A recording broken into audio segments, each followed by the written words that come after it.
قصاص اور دیت کا جو قانون ہے اس کے اوپر بحث کر سکیں اور ہمارے جو طلبہ ہیں انہیں بتا سکیں کہ کیسے یہ قانون ہمارے ملک میں امپلیمنٹ ہے اور گاہے بگاہے کیسے اس قانون کی ہمارے ملک میں کبھی کبھار خلاف ورزی کی جاتی اور کیوں لوگ اس کے اوپر اعتراضات کرتے ہیں۔ انہی اعتراضات کا جواب دینے کے لیے، اس کی بہتر انڈرسٹینڈنگ کے لیے ہم نے اپنے ٹیچرز کو دعوت دی ہے کہ وہ ہمارے ساتھ طلبہ کے ساتھ یہ چیز ڈسکس کریں۔ اور سب سے پہلے میں دعوت دینا چاہوں گا حمید اللہ رضوان صاحب کو کہ وہ اسد اللہ صاحب کو کہ وہ آئیں اور اپنے خیالات کا اظہار کریں۔ اسد اللہ صاحب۔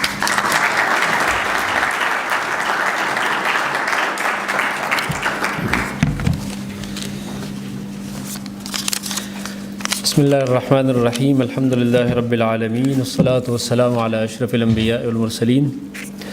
نبینا محمد وعلی آلہ واصحابہ اجمعین، اما بعد۔ سب سے پہلے تو آپ سب کی تشریف آوری کا شکریہ، اور اسی طرح لا اسٹوڈنٹ کونسل کا کہ جنہوں نے اس اہم موضوع پہ اس سیمینار کا انعقاد کیا۔ اس کے بعد ہماری خواہش تھی کہ ڈاکٹر حمید اللہ صاحب گفتگو کا آغاز کریں، لیکن چونکہ اس میں شریعہ اور لا ہے، شریعہ کی ذمہ داری مجھے دی گئی ہے، تو انہوں نے اس خواہش کا اظہار کیا کہ شریعہ کو لا پہ مقدم ہونا چاہیے۔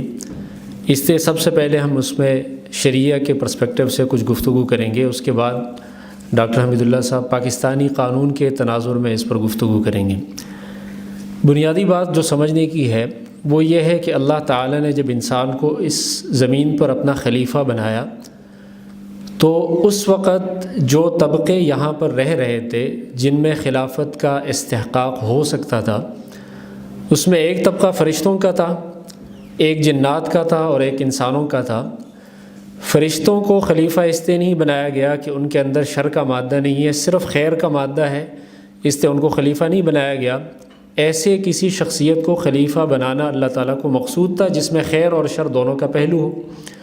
جنات کے اندر شر کا پہلو غالب تھا، جبکہ انسانوں کے اندر یہ دونوں طاقتیں ایک بیلنس کی شکل میں تھیں، جس میں ایک طرف تو حیوانی طاقت ہے، دوسری طرف روحانی طاقت ہے۔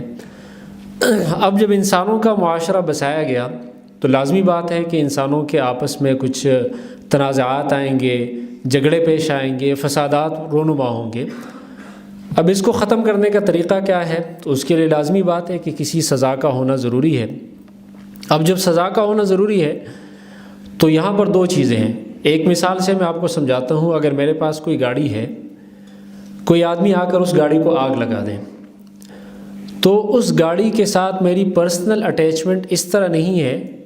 کہ مجھے کوئی اور گاڑی مل جائے اور پھر بھی میں کہوں کہ نہیں جی اس گاڑی کے ساتھ میرے یادگار لمحات وابستہ تھے، اس لیے مجھے وہی گاڑی چاہیے، اور میرا غضب اس وقت ٹھنڈا ہوگا جب میں بھی آپ کی گاڑی کو اسی طرح آگ لگا دوں، اس لیے کہ مجھے تو اس گاڑی سے غرض ہے، یا اگر وہ گاڑی نہیں ہے تو اس کے بدلے میں مجھے پیسے دیے جائیں یا کوئی اور گاڑی دی جائے۔ اس لیے گاڑی وغیرہ جیسی چیز میں شریعت نے کہا کہ قصاص نہیں ہے، اس میں آپ کو اسی طرح کی کوئی گاڑی دی جائے گی یا اس کے بدلے میں آپ کو پیسے دیے جائیں گے۔ لیکن اگر کسی آدمی کے ساتھ کوئی ایسا ناخوشگوار واقعہ ہو جائے کہ اس کے کسی عزیز رشتہ دار کو قتل کر دیا جائے یا اس کے کسی ہاتھ کو کاٹ دیا جائے، اب یہاں پر اگر مثال کے طور پہ کسی کے والد کو قتل کیا گیا، اب اگر قاتل اسے دیت دے بھی دے تب بھی اس والد کے ساتھ جو اس کی اٹیچمنٹ تھی اس کی وجہ سے اس کے دل کے اندر وہ غضب کے، اسی طرح قصاص کے احساسات آگے بڑھتے جائیں گے، اور کسی بھی وقت ہو سکتا ہے کہ وہ اگلے بندے کی دیت دینے کے باوجود جان لے لے، جس طرح معاشرے میں ہم اس طرح کے واقعات دیکھتے ہیں۔ اس سے یہاں پر اللہ تعالیٰ نے قصاص کا حکم دیا تاکہ اس آدمی کے جان کے بدلے میں دوسرے کی جان لے لی جائے، تاکہ وہ سلسلہ آگے نہ بڑھے اور وہیں پر جا کے سلسلہ ختم ہو جائے۔ اس لیے قصاص کا حکم دیا گیا۔ اب سوال یہ پیدا ہوتا ہے کہ ایک آدمی نے کسی دوسری کی جان لے لی، اس کے بچے یتیم ہو گئے، اس کی عورت بیوہ ہو گئی، کیا اب قاتل کے ساتھ بھی وہی سلوک کیا جائے؟ ایک عورت کو تو آپ بیوہ بنا چکے ہیں، اب اگر قاتل کو جان سے مار دیا جائے تو اس کا مطلب یہ کہ ایک اور خاندان میں ایک عورت بیوہ ہو گئی اور بچے یتیم ہو گئے۔ اب ہم ایسے دوراہے پر کھڑے ہیں کہ ہمیں ایک راستے کا انتخاب کرنا ہے۔ کیا ہمیں اس قاتل کے اور اس کے فیملی کو دیکھنا ہے یا سوسائٹی ایٹ لارج کے اس انٹرسٹ کو ہم نے محفوظ رکھنا ہے؟ اس کے لیے عقل کے معیارات مختلف ہو سکتے تھے، تو اللہ تعالیٰ نے ارشاد فرمایا کہ وَلَكُمْ فِي الْقِصَاصِ حَيَاتٌ، کہ تمہیں تو یوں لگتا ہے کہ اگر آپ اس قاتل کی جان لیں گے تو شاید اس میں اس کی جان چلی جائے، لیکن اس سے جو اہم اور عظیم مقصد آپ کو حاصل ہو رہا ہے کہ اس سے معاشرے میں زندگی پھیلتی ہے، اور جب آپ اس قاتل کو سے قصاص لیتے ہیں، اس کے بعد اگلا قاتل جو ہے قتل کرنے سے پہلے 100 دفعہ سوچے گا، اسے بھی پتہ ہوگا کہ مجھے اسی سزا سے دوچار ہونا پڑ سکتا ہے، اس لیے وہ قتل نہیں کرے گا۔ تو یا اولی الالباب کہہ کر بتا دیا کہ اگر عقل درست طریقے سے نتائج کو اور مقدمات کو صحیح ترتیب سے رکھے تو قصاص میں ایک آدمی کی جان جاتی ہے، لیکن الٹیمیٹلی اس میں پوری معاشرے کی ایک زندگی مرکوز ہے اور مضمر ہے، اس لیے قصاص تو ضروری ہے بعض چیزوں میں۔ پھر قصاص میں جو بنیادی بات ہے کہ اسلام کے آنے سے قبل اس میں بہت ناہمواریاں تھیں۔ ناہمواریوں کی ایک مثال یہ تھی کہ اگر ایک قبیلے کے ایک عام فرد نے دوسرے قبیلے کے سردار کو مار دیا تو وہ کہتے تھے کہ نہیں جی ہم آپ کے قبیلے کے سردار کی جان لیں گے، ہم اس قاتل کی جان نہیں لیں گے۔ اگر ایک قبیلے کے غلام دوسرے قبیلے کے آزاد آدمی کی جان لے لیتا تھا تو وہ قبیلے والے کہتے تھے کہ نہیں جی ہمیں بھی آپ سے آزاد آدمی ہی چاہیے۔ تو قرآن مجید میں کہا گیا کہ قصاص بالکل برابری پر ہے، آزاد کے بدلے میں آزاد کو قتل کیا جائے گا، غلام کے بدلے میں غلام کو قتل کیا جائے گا، یعنی اگر قاتل غلام ہے تو غلام کو ہی قتل کیا جائے گا۔ یہ نہیں ہو سکتا کہ غلام کو چھوڑ کے آزاد کو قتل کیا جائے، یہ نہیں ہو سکتا کہ ایک آدمی ہے وہ معاشرے میں بہت زیادہ اہم ہے، وہ 30 بندوں کا کام کرتا ہے، دوسرا بندہ جو اس کا قاتل ہے وہ ایک عام آدمی ہے، یہ نہیں کہا جا سکتا کہ قاتل کے قبیلے سے 30 بندوں کی جان لی جائے گی اس لیے کہ اس نے ایسے آدمی کی جان لی ہے جو معاشرے میں بہت زیادہ اہم تھا۔ تو قرآن مجید میں بتایا گیا کہ اس میں برابری ضروری ہے، اور اس برابری سے پھر آگے کچھ فقہی مسائل بھی آتے ہیں، جیسے اگر کوئی آزاد آدمی غلام کو قتل کر دے تو قصاص لیا جائے یا نہ لیا جائے، اس میں اختلاف ہو سکتا ہے۔ اسی طرح اگر کوئی مسلمان آدمی ذمی کو قتل کر دے تو اس کے بدلے میں اس کی جان لی جائے گی یا نہیں لی جائے گی۔ فقہ حنفی کی روح سے اس مساوات کی صحیح تطبیق یہ ہے کہ اس آدمی کی جان لی جائے گی چاہے مرد نے خاتون کی جان لی ہو، چاہے آزاد آدمی نے غلام کی جان لی ہو، چاہے کسی مسلمان آدمی نے ذمی کی جان لی ہو، سارے برابر ہیں، اس سے سب کو ایک دوسرے کے بدلے میں قتل کیا جائے گا اور ان سے قصاص لیا جائے گا۔ لیکن یہ قصاص کے لیے ضروری یہ ہے کہ برابری ممکن تو ہو، کبھی کبھار جو ہے نا وہ قصاص میں برابری ممکن نہیں ہوتی، پھر کیا کریں گے؟ اس پہ آنے سے پہلے ایک بات یہ ذہن میں رہے کہ یہ جو قصاص کا رائٹ ہے نا یہ کس آدمی کے پاس ہوتا ہے۔ تو اگر کوئی زندہ آدمی ہے اس کے ہاتھ کو کاٹ دیا گیا تو ظاہر سی بات ہے کہ سب سے پہلے اس کا اپنا رائٹ بنتا ہے، وہ معاف بھی کر سکتا ہے، بدلہ لینا چاہے تو بدلہ لے سکتا ہے، لیکن یہ تو تب ممکن ہے جب وہ آدمی زندہ ہو۔ اگر کسی آدمی کو جان سے مار دیا جائے تو وہ تو خود قصاص کلیم نہیں کر سکتا، اس صورت میں پھر اس کے ورثاء جو ہے نا وہ قصاص کے حقدار ٹھہرتے ہیں، جس کو فقہ میں ولی الدم کہا جاتا ہے۔ جیسے اگر کسی آدمی کی جان لے لی گئی، اس کے بیٹے ہیں، اس کی بیٹیاں ہیں، باقی ورثاء ہیں، تو یہ سارے کے سارے ورثاء قصاص لینے کا رائٹ رکھتے ہیں۔ ان میں سے اگر کوئی بھی معاف کر دے تو وہ معاف ہو جاتا ہے، تو یہ سارے کے سارے ورثاء ولی الدم ہیں اور وہ اس قصاص کو کلیم کرنے کا رائٹ رکھتے ہیں۔ اس لیے قصاص جب یہ بات ثابت ہوگی قصاص ضروری ہے، اس سے معاشرے میں امن پھیلتا ہے، قتل کی راہ بند ہوتی ہے، اسی طرح باقی جرائم کا راستہ بند ہوتا ہے۔ اچھا اگر برابری ممکن نہ ہو پھر کیا کریں گے؟ برابری ممکن نہ ہونے کی مثال یہ ہے کہ ایک آدمی نے کسی دوسرے آدمی کی جان لے لی غلطی سے، وہ کوئی شکار مار رہا تھا اور شکار سے اس کا جو ہے نا وار خطا ہو گیا اور کسی انسان کی جان لے لی گئی۔ اب یہاں پہ برابری ممکن نہیں ہے قصاص میں کہ آپ اسی آدمی کی جان لے لیں، اس لیے کہ اس نے تو غلطی سے جان لی ہے، جان بوجھ کے تو اس نے قتل نہیں کیا۔ اب یہاں پہ برابری ممکن نہیں ہے۔ اسی طرح اگر کسی آدمی نے دوسرے آدمی کو اس طرح سے زخمی کر دیا کہ اب برابری ممکن نہیں ہے، مثال کے طور پہ اس کے ہاتھ کو اس طرح سے زخمی کر دیا کہ ڈاکٹروں کے کہنے کے مطابق اب اس میں برابری نہیں ہو سکتی، کسی بھی وجہ سے برابری نہیں ہو سکتی، اب یہاں پہ شریعت نے حکم دیا کہ پھر دیت دے دی جائے۔ اور دیت کا مطلب کیا ہے؟ آپ نے فقہ میں پڑھا ہوگا کہ انسانی جان جو ہے نا یہ مال متقوم نہیں ہے، اس کے بدلے میں پیسے نہیں دیے جا سکتے، لیکن کبھی کبھار یہ ضرورت کی وجہ سے اس کو مال متقوم کنسیڈر کر لیا جاتا ہے اور اس کے بدلے میں کنسیڈریشن دی جاتی ہے، جیسے کہ نکاح میں خاتون کو مہر دیا جاتا ہے، یہ ضرورت کی وجہ سے۔ اسی طرح دیت میں بھی ضرورت کی وجہ سے انسانی جان کی قیمت متعین کر دی گئی کہ آپ یہ دیں گے، لیکن یہ مطلب نہیں ہے کہ انسانی جان کوئی مال متقوم ہے۔ شریعت کا الٹیمیٹ پرپس یہ ہے کہ جس آدمی کی جان لے لی جائے اس کے بدلے میں حتی الامکان یا قصاص لیا جائے یا دیت واجب کر دی جائے، جس کی آگے مزید وضاحت آتی ہے۔ اب اس لیے دیت بھی ضروری ہے، اور یہ جو ہے نا شریعت نے مجبوراً کہا ہے کہ دیت لے لیجیے۔ اب مختلف شکلیں ہو سکتی ہے، مثال کے طور پر کسی آدمی نے دوسرے کی جان لے لی غلطی سے اور اس میں برابری ممکن نہیں ہے، اس لیے اس کے بدلے میں دیت دی جائے گی۔ وہ دیت کتنی ہونی چاہیے؟ حضور اکرم صلی اللہ علیہ وسلم نے حضرت عامر بن حزم ایک صحابی تھے، ان کو ایک خط لکھا تھا جس میں دیت کے سارے احکام بتائے تھے، اور اس کے لیے حضور صلی اللہ علیہ وسلم نے خود بتا دیا تھا کہ 100 اونٹ دیے جائیں گے دیت میں۔ بعد میں پھر اس میں دینار کا بھی اضافہ کیا گیا کہ اگر سونے کی شکل میں دیے جاتے ہیں تو 1000 دینار دیے جائیں گے، اگر چاندی کی شکل میں دیے جاتے ہیں تو 10,000 درہم دیے جائیں گے، اس لیے کہ اس زمانے میں دینار اور درہم میں 1 اور 10 کی نسبت تھی۔ تو یہ دیت دی جائے گی تاکہ انسانی جان جو ہے وہ اسی طرح اس کا خون رائگاں نہ جائے۔ پھر اگر انسانی جان نہیں لی گئی، مثال کے طور پر جو ہے وہ کسی اندام کو کاٹ لیا گیا، کسی نے کسی کی ناک کاٹ دی یا اس کے دانت جو ہے نا توڑ دیے یا انگلیاں کاٹ دی، اب اس صورت میں کبھی کبھار پوری دیت آتی ہے، جیسے انسانی جان میں جو اندام 1 ہے اس کے بدلے میں پوری دیت آتی ہے، جو اندام 2 ہے اس کے بدلے میں ہاف دیت آتی ہے۔ یہ جو آدھی دیت دی جاتی ہے یا دیت کا 10واں حصہ دیا جاتا ہے، دیت کا 5واں حصہ دیا جاتا ہے، اس کو عرش کہا جاتا ہے، جو شریعت کی طرف سے فکس ہے، لیکن اس میں پوری دیت نہیں ہے بلکہ دیت کا آدھا حصہ ہے، چوتھائی حصہ ہے۔ اگر اس جسم میں 4 اعضاء ہیں، اگر 10 ہیں جیسے 10 انگلیاں تو دیت کا 10واں حصہ ہے، اس کو عرش کہا جاتا ہے۔ اور جہاں کہیں پر حکومت شریعت نے وہ دیت کی اماؤنٹ فکس نہیں کی ہے اور قاضی کو تحدید کا اختیار دیا ہے کہ قاضی جو ہے نا میڈیکل اسپیشلسٹ کو دیکھ کر اس کے علاج پر جتنے اخراجات آتے ہیں ان تمام چیزوں کو دیکھ کر کوئی اماؤنٹ فکس کر دے، اس کو حکومت عدل کہا جاتا ہے۔ تو دیت وہاں پر ہوتی ہے جہاں پر پوری جان لے لی جائے یا انسانی جان میں کوئی ایسا اندام کاٹ دیا جائے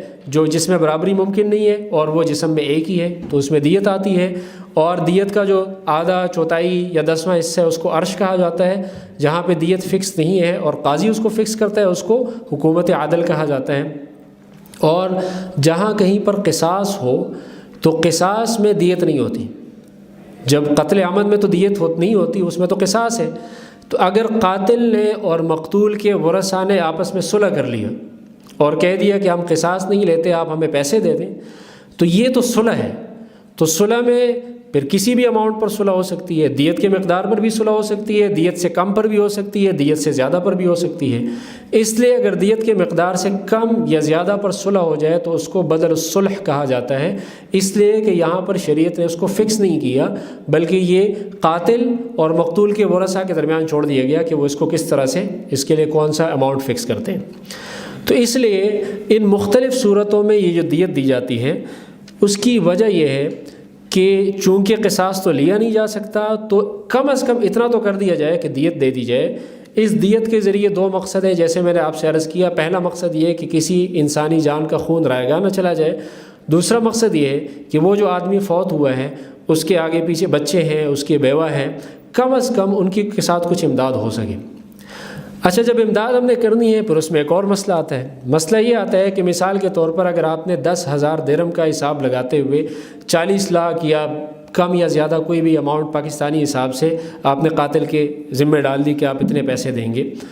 اب وہ قاتل جو ہے نا بظاہر لگتا ہے کہ 40 لاکھ کی کمائی اس کے 60 سالہ زندگی کی کمائی ہے،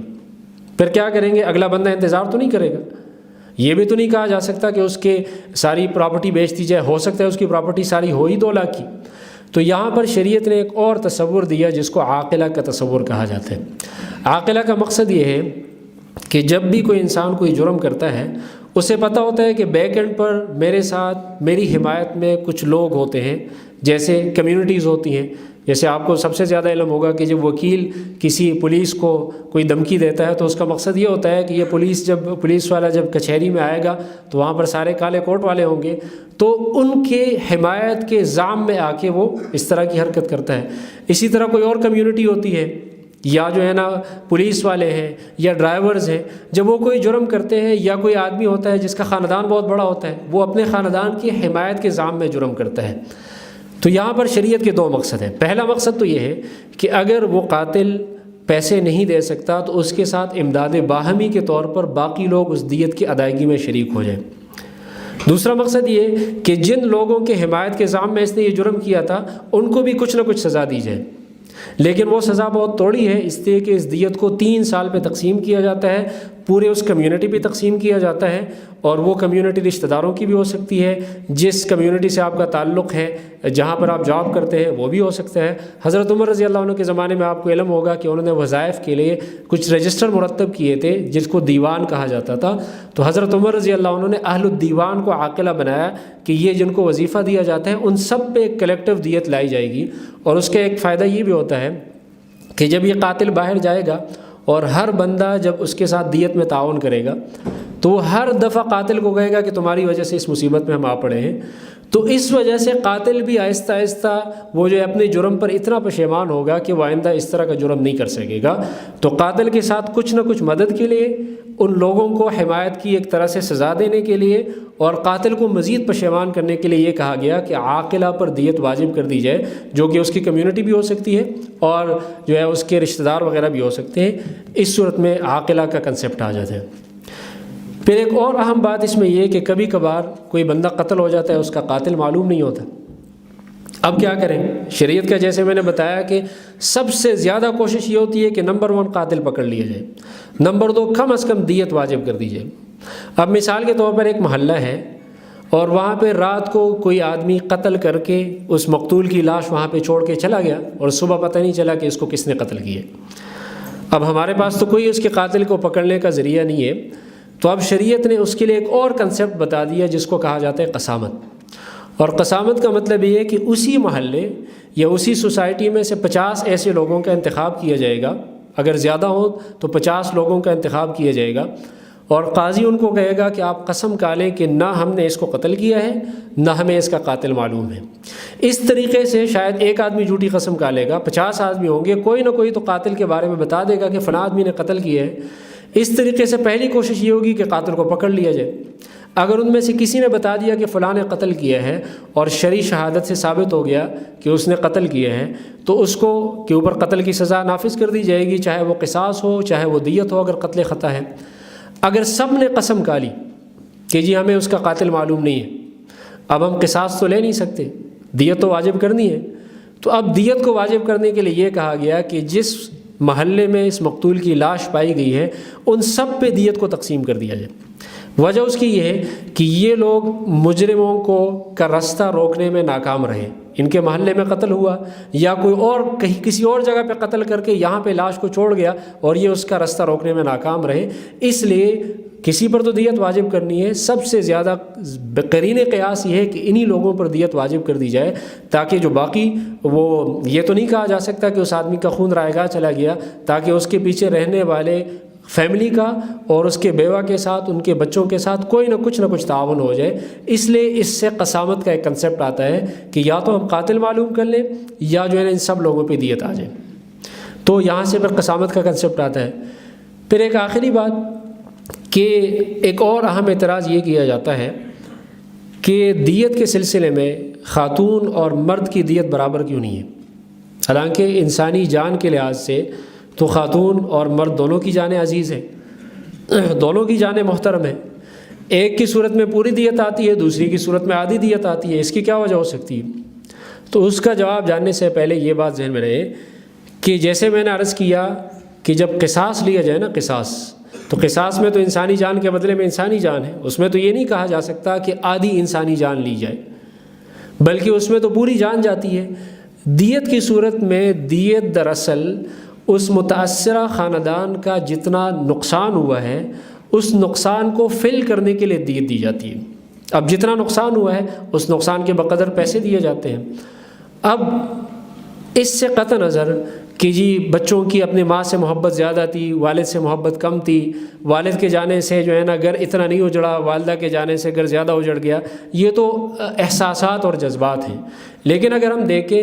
مکمل طور پہ معاشی نقطہ نظر سے کہ مرد کے چلے جانے سے فیملی کو کتنا نقصان ہوتا ہے اور کسی خاتون کے چلے جانے سے کتنا نقصان ہوتا ہے. تو یہ دیت دراصل اس نقصان کو فل کرنے کے لیے جو اس فیملی کو جو نقصان ہوا ہے. اس لیے جب مرد جاتا ہے، اور اس کا ہم اپنی آنکھوں سے مشاہدہ کرتے ہیں کہ جی مرد پر ہی کمانا ضروری ہے، ضروری کی ہم بات کر رہے ہیں. خاتون اگر کماتی ہے تو اس کی ذمہ داری تو نہیں ہے، اگر وہ کماتی ہے تو کماتی ہے، لیکن نفقہ کس کے ذمہ ہے؟ مرد کے ذمہ ہے. کماتا کون ہے؟ عام طور پہ مرد ہے. اس سے مرد کے چلے جانے سے معاشی طور پہ فیملی کو بہت زیادہ نقصان ہوتا ہے، جبکہ خاتون کے چلے جانے سے اتنا نقصان نہیں ہوتا. اس سے اس نقصان کو دیکھتے ہوئے یہ کہا گیا کہ مرد کی صورت میں پوری دیت دی جائے اور خاتون کی صورت میں آدھی دیت دی جائے. تو یہ دراصل اس نقصان کو پورا کرنے کے لیے ہے جو نقصان اس فیملی کو ہوا ہے. اس لیے خلاصہ یہ ہو گیا کہ چونکہ قتل اور اس طرح کے جرائم کا راستہ روکنے کے لیے سب سے پہلے قصاص ہے. کسی بھی وجہ سے قصاص ممکن نہ ہو،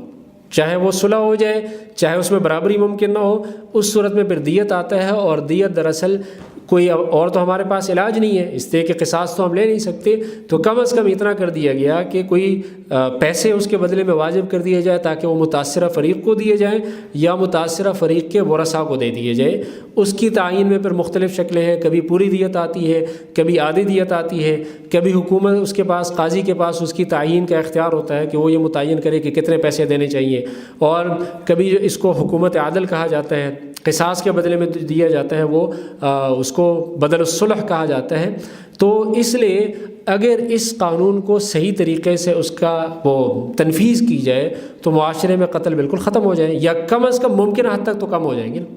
جیسے مثال کے طور پر اگر ایک آدمی کے قتل میں 10 لوگ شریک ہیں، ایک دفعہ حضرت عمر رضی اللہ عنہ کے زمانے میں مختلف لوگوں نے مل کر ایک آدمی کی جان لے لی، تو حضرت عمر رضی اللہ عنہ کے پاس یہ فیصلہ آیا تو انہوں نے کہا کہ اگر یمن کے علاقے صنعاء والے سارے کے سارے ایک انسانی جان کو کے لینے پر جمع ہو جائیں تو میں ان سب کی جان لے لوں گا اس ایک انسانی جان کے بدلے میں. اس لیے کہ انسانی جان کی حرمت کتنی زیادہ ہے. حدیث میں آتا ہے کہ لزوال الدنیا جمیعا اہون علی اللہ من قتل امرئ مسلم بغیر حق، کہ پوری دنیا زیر و زبر ہو جائے، تباہ و برباد ہو جائے، اللہ تعالیٰ یہ تو برداشت کر سکتے ہیں، لیکن کسی ایک انسانی جان کو ناحق قتل کر لینا، اس کو یہ ناقابل برداشت جرم ہے. اور ایک انسانی جان کو کیا کہا گیا کہ یہ پوری انسانیت کی موت ہے. ایک انسانی جان کو بچا لینا پوری انسانیت کو بچا لینا ہے. اس لیے انسانی جان کے بدلے میں اس وقت پر ہمیں یاد آ جاتا ہے کہ یہ کیپٹل پنشمنٹ جو ہے نا یہ انسانی حقوق کے خلاف ہے. تو انسانی حقوق کے خلاف تو ہے، لیکن جس آدمی نے خود انسانی حقوق کی خلاف ورزی کی اور کسی اور کی جان لے لی تو اس کے بدلے وہاں پر انسانی حقوق اگر ہمیں یاد آ جائیں تو پھر پوری سوسائٹی کا کیا کریں گے. اور یہاں پر ایک آخری چیز میں آپ کے سامنے عرض کر دوں، اس لیے کہ اس کی وجہ سے کنفیوژن ہوتی ہے کہ کبھی کبھار یہ ہوتا ہے کہ ایک آدمی دوسرے کی جان لے لیتا ہے اور مقتول کے ورثاء اسے معاف کر دیتے ہیں یا دیت لے لیتے ہیں. جب مقتول کے ورثاء اس دیت لے کے اس کو معاف کر دیں، پھر بھی اگر قاضی کو لگے کہ اس جرم کا اثر سوسائٹی پر بہت زیادہ ہے، اور یا جو ہے نا جس کو امام کہا جاتا ہے، ہیڈ آف دا اسٹیٹ، اس کو لگے، تو اس کے پاس ایک پرسنل رائٹ ہوتا ہے جس کو سیاسہ کہا جاتا ہے. وہ پھر اس رائٹ کو استعمال کر کے مقتول کے ورثاء کے معافی کے باوجود قاتل کو سزا دے سکتے ہیں. مقتول کے ورثاء نے معاف کر دیا، اب مسئلہ ختم ہو گیا، لیکن پھر بھی اگر لگا ہے کہ وہ معاشرے میں پر اس کا اثر اتنا زیادہ ہے کہ دیت کے باوجود بھی قاتل کو سزا دینی چاہیے، تو وہاں پر پھر جو ہیڈ آف دا اسٹیٹ ہے وہ اپنا پرسنل رائٹ استعمال کرتے ہوئے سیاستاً اس قاتل کو سزا دے سکتے ہیں، اور اس قاتل کو سزائے موت بھی دی جا سکتی ہے. اس لیے کہ احناف کا اصول یہ ہے کہ سنگین جرم میں سیاستاً سزائے موت بھی دی جا سکتی ہے. اس لیے یہاں پر ورثاء کے معاف کرنے کے باوجود سیاستاً سزائے موت دی جاتی ہے. اس لیے قانون کے طلباء کے لیے یہ ساری چیزیں، ان تمام ٹیکنیکلٹیز کو سمجھنا بہت زیادہ ضروری ہوتا ہے کہ یہاں پر یہ کس کا رائٹ ہے، کس کا رائٹ وائلیٹ ہوا ہے، یہاں پر یہ چیز کیوں واجب کی جا رہی ہے، یہاں پر علت کے بدلنے سے کس طرح حکم بدل گیا. تو یہ ساری چیزیں سمجھنے کی ہیں. بہرحال مختصر سے گفتگو میں تمام پہلوؤں کا احاطہ تو نہیں کیا جا سکتا، تو انشاءاللہ آگے بھی کوشش کریں گے کہ اگر اس کو ایک سیریز کی شکل میں کیا جا سکے. تو ابھی انشاءاللہ ڈاکٹر حمید اللہ رضوان صاحب اس کے قانونی پہلوؤں پر کچھ گفتگو کریں گے. وآخر دعوانا الحمدللہ رب العالمین. بہت شکریہ.